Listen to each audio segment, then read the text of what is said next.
നമ്മളൊരു സിമ്പിൾ കിഴങ്ങറി ഉണ്ടാക്കുവാന്നേ ചപ്പാത്തിക്കും അപ്പത്തിനും പൂരിക്കും ഒക്കെ എടുക്കാം.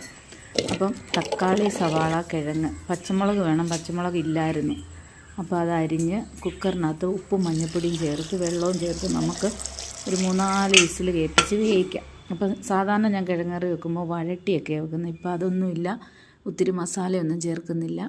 എന്നിട്ട് നമ്മളത് വേവിച്ച് മാറ്റി വെച്ചിട്ട് ചട്ടി അടുപ്പിൽ വെച്ച് ഇച്ചിരി വെളിച്ചെണ്ണ ഒഴിച്ച് കടുകിട്ട് ഒരു 3-4 വെളുത്തുള്ളി, ഒരു ചെറിയ കഷ്ണം ഇഞ്ചിയും കൂടെ ഒന്ന് മൂപ്പിച്ച് ഗരം മസാല ഇട്ട് ഒരിച്ചിരി കുരുമുളക് പൊടി ഇട്ട് നമ്മൾ വേവിച്ച് വെച്ചേക്കുന്ന ഈ കഷ്ണം എല്ലാം ഇട്ട് ഒന്ന് നല്ലതായിട്ട് ഉടച്ച് തിളപ്പിച്ചെടുക്കുമ്പോൾ നമ്മുടെ കറി ഇവിടെ റെഡി. നേരത്തെ തേങ്ങാപ്പാൽ ഒഴിക്കും ഞാൻ, പിന്നെ മല്ലിപ്പൊടി ചേർക്കും. ഇതെനിക്കൊരാൾ പറഞ്ഞു തന്നെ ഇങ്ങനെ ഒന്ന് വെച്ച് നോക്കാൻ.